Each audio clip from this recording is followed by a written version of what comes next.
है वो अपने घर परिवार को खिलाएं, क्योंकि जब हम भोजन का भोग भगवान को लगा देते हैं ना, फिर वो भोजन भोजन नहीं रहता बल्कि प्रसाद बन जाता है। और जब प्रसाद बन जाता है तो वही प्रसाद जब हम घर में खिलाते हैं तो सबकी बुद्धि स्वच्छ हो जाती है, सबकी बुद्धि निर्मल हो जाती है। तो हर नारी का फर्ज है कि भोजन बनाए तो मौन अवस्था में रह करके बनाएं, और सबसे पहले भगवान को भोग लगाएं, उसके बाद महाराज घर में भोजन सबको खिलाएं। हर नारी का फर्ज है कि रसोई में तभी प्रवेश करें जब महाराज स्नान ध्यान कर लें। अच्छा, यहाँ लिखड़ी गांव में कितनी ऐसी माताएं हैं जो सुबह स्नान करके रसोई में प्रवेश करती हैं? हाथ उठाओ।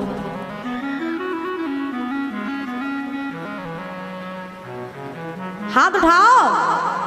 1 2 3 4 5 6 7 8 9 10, बस। और सब बिना नहाए चली जाती है।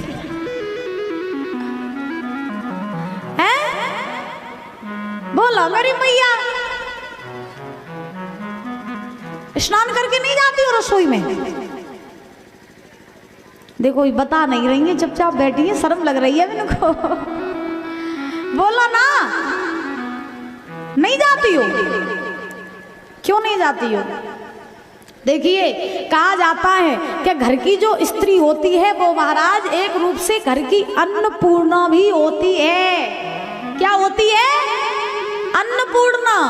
और जब घर की अन्नपूर्णा ही बिना नहाए रसोई में जाएगी तो फिर महाराज बुद्धि कब तक स्वच्छ बनेगी? है?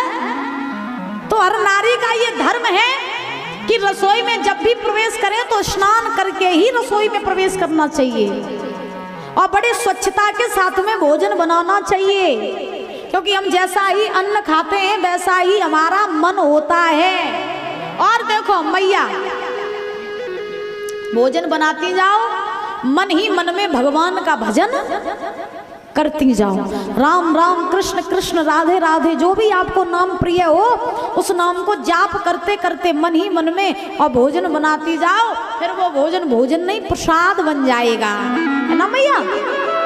लेकिन आजकल हम देखते हैं तो माताएं भोजन बनाती जा रही हैं, कहीं सास को चिल्लाती जा रही, कहीं बच्चों पर चिल्लाती जा रही हैं, फिर भोजन बनाती जा रही, उसमें महाराज क्रोध को आज डालती जा रही है। फिर क्रोध को जब उस भोजन में डालोगी फिर वो आप खाओगे, आपके बच्चे खाएंगे, फिर वो भी क्रोधी और चिड़चिड़े हो जाएंगे।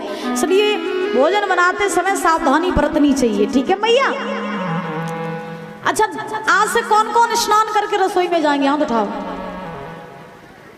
अब वो नहीं जाइए जी, हमें मालूम है, इनसे बोल दिया तो भी नहीं है जाएंगे।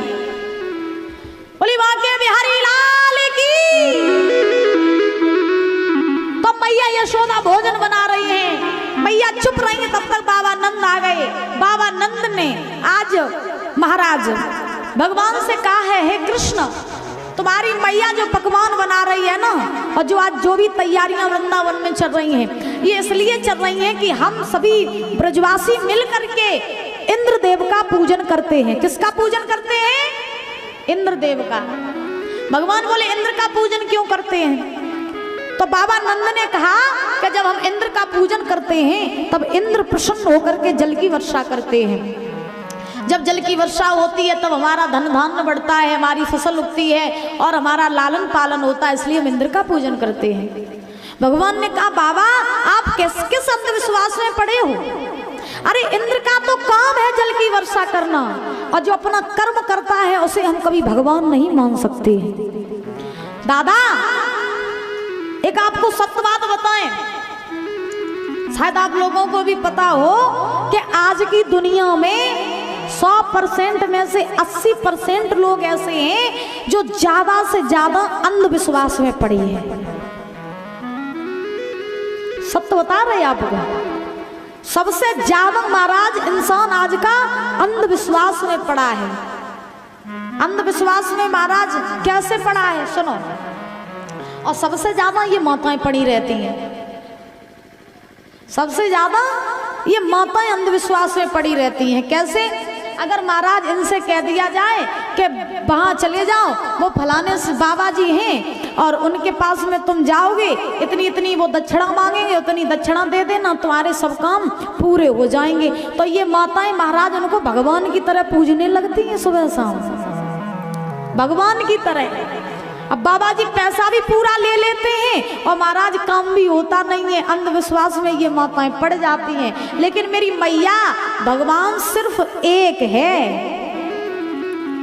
भगवान सिर्फ एक है। दुनिया में अगर तुमसे कोई कहे कि वो भगवान है, उन्हें पूज लो, वो भगवान है उन्हें मान लो, ये भगवान है इन्हें मान लो, किसी के मतलब किसी की बातों में मत आया करो।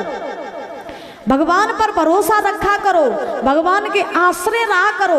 और जिस दिन आपने भगवान पर भरोसा करना सीख लिया, हम इस व्यासपीठ से कह रहे हैं, उस दिन कभी तुम्हारा अनिष्ट, कभी तुम्हारा बुरा नहीं हो सकता है।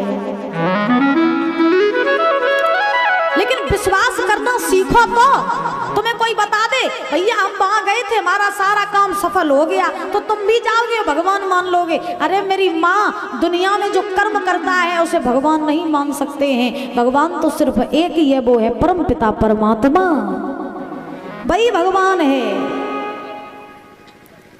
तो महाराज बाबा नंद ने कन्हैया से कहा, बेटा हम सब मिल करके इंद्र का पूजन करते हैं। तो भगवान ने कहा, बाबा इंद्र का पूजन क्यों करना?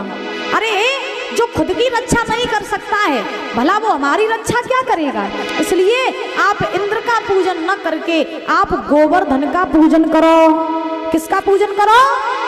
गोवर्धन का। तो बाबा नंद बोले, लाला इंद्र नाराज हो जाएंगे। तो भगवान बोले, इंद्र नाराज नहीं होंगे। तो बाबा ने कहा, लाला इंद्र का पूजन हम कई वर्षों से करते आ रहे हैं, तुम्हें नहीं मालूम है? अरे मान ले बात मेरी कृष्ण कन्हैया,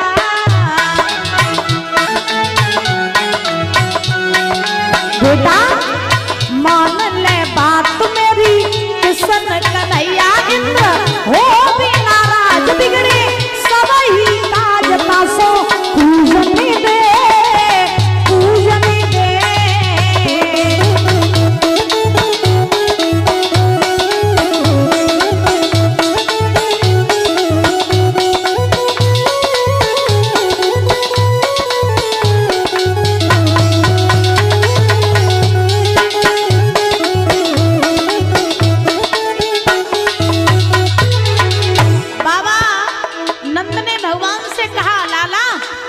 पूजन हम कई वर्षों से करते आ रहे हैं और इंद्र का पूजन अगर नहीं किया ना, इंद्र नाराज हो जाएंगे। सुनो, एक कई वर्षों से इंद्र को लाला पूजन पे आए हम लोग।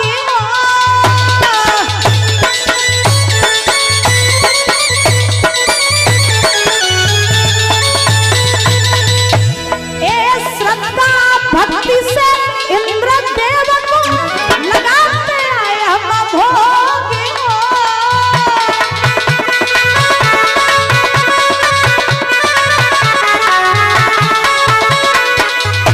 ए जो नहीं पूजन करो कन्हैया, ए जो नहीं पूजन करो कन्हैया, गिरे अति से रोग, गिरे अति से रोग, तब पूजन दे पूजन दे।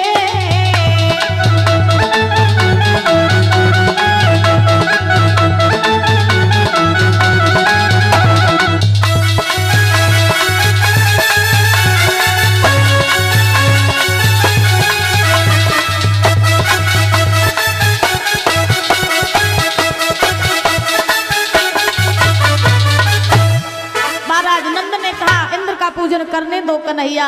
तो भगवान ने कहा, नहीं बाबा पूजन आपको करना है तो गोवर्धन महाराज का करो। वो गोवर्धन महाराज जो आंधी तूफान में अपने पथ पर खड़े रहते हैं और आंधी तूफानों से हमारी रक्षा करते हैं। जब वर्षा होती है तब उस पर हरी हरी घास होती है, फिर हमारी गायें चरती हैं, फिर गाय हमें दूध देती हैं, हमारा भरण पालन करती हैं। इसलिए आप गोवर्धन का पूजन करो। और इंद्र अगर नाराज हो जाएंगे तो फिर बाद में उन्हें हम देख लेंगे। भगवान ने जिद पकड़ी तो भगवान के कहने के अनुसार बाबा नंद जो हैं वो गोवर्धन महाराज का पूजन करने के लिए तैयार हो गई। सारे ब्रजवासियों को तैयार किया, सारे ब्रजवासी भी तैयार हुए गोवर्धन का पूजन करने के लिए।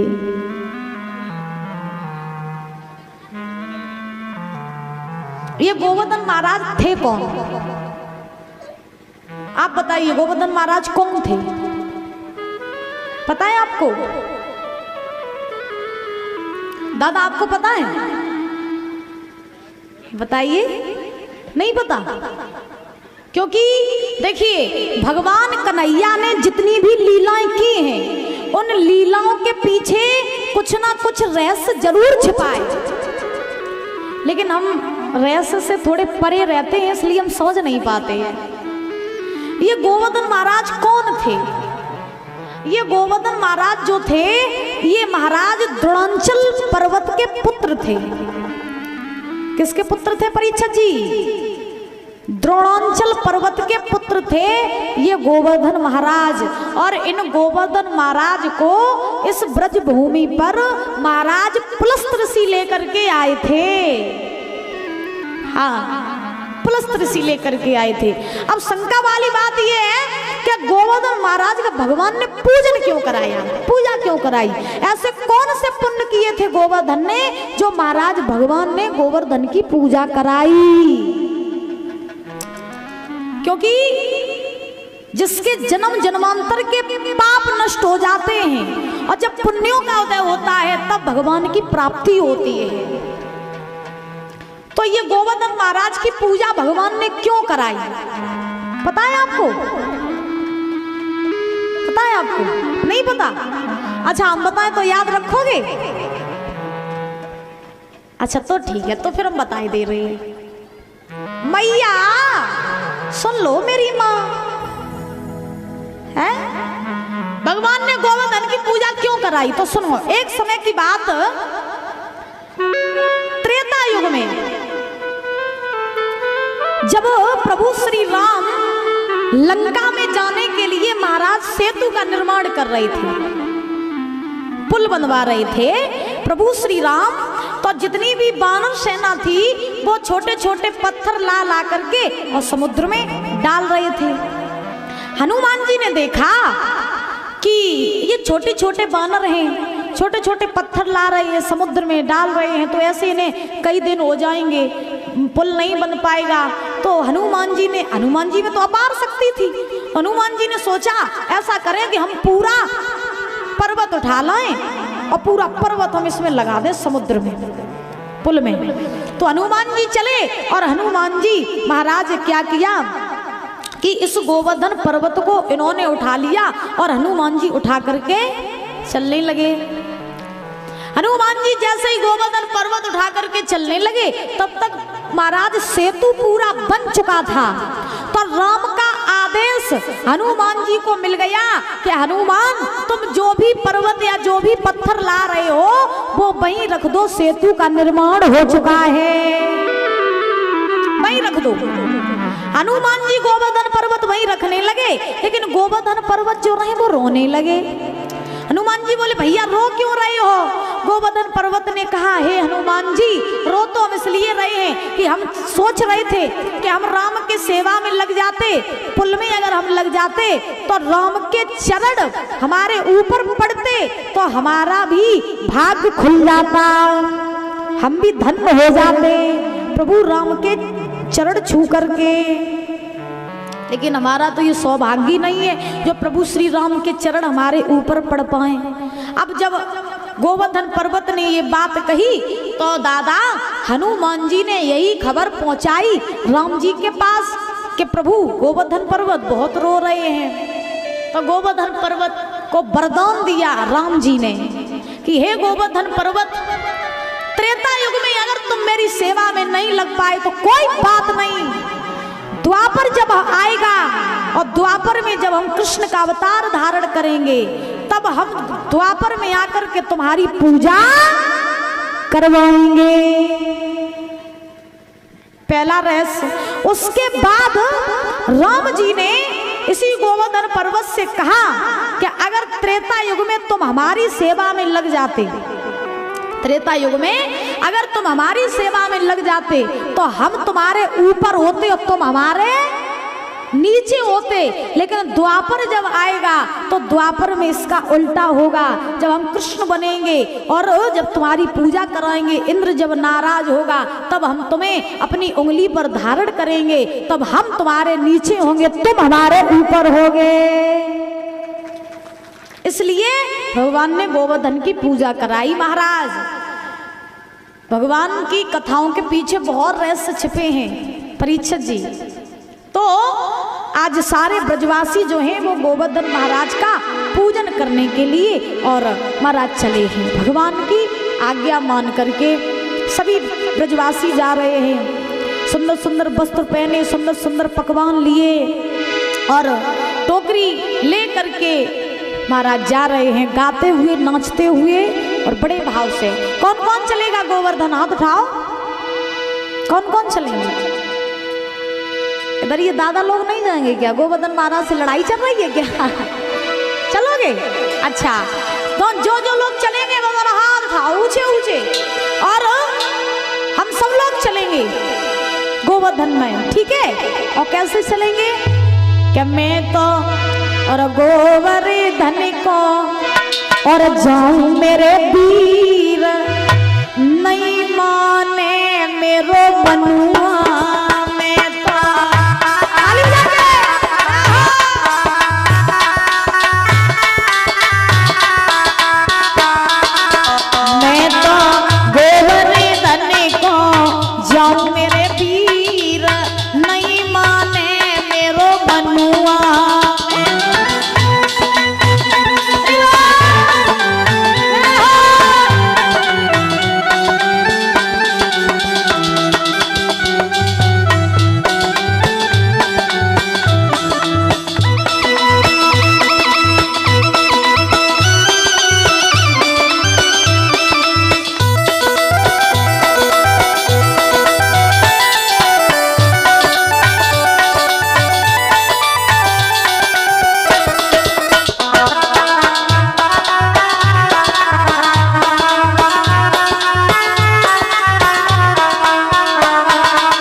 को सकी दे परिक्रमा,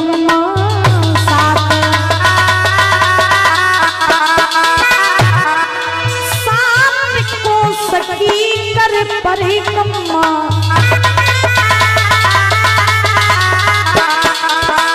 मैं तो झूम झूम के जाऊं मेरे वीर, नहीं माने मेरो बनुआ।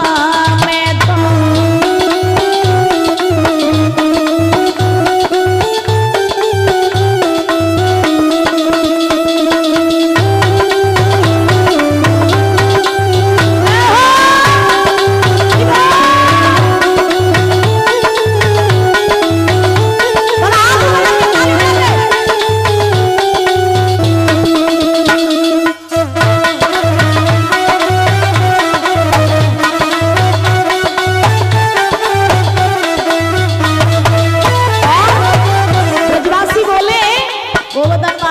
पूजन करेंगे, परिक्रमा करेंगे और गोवर्धन महाराज को भोग लगाएंगे।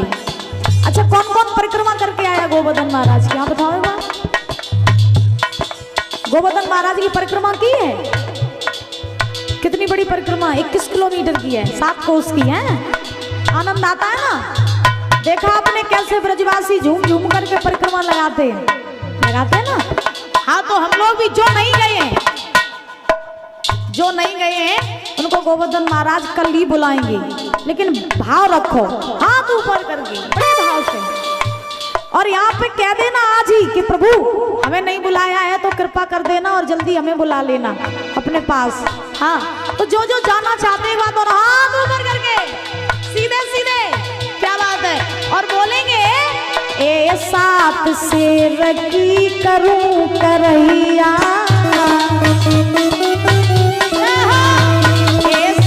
शेर की करूं करैया,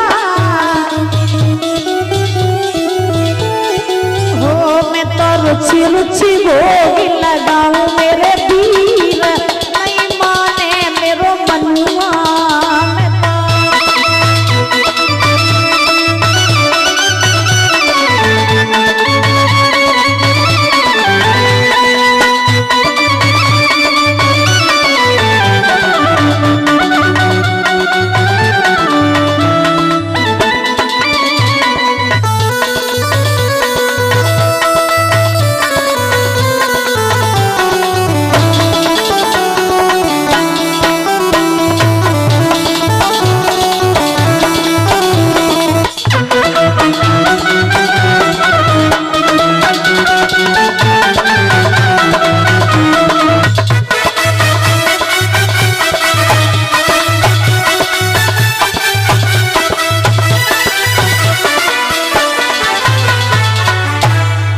महाराज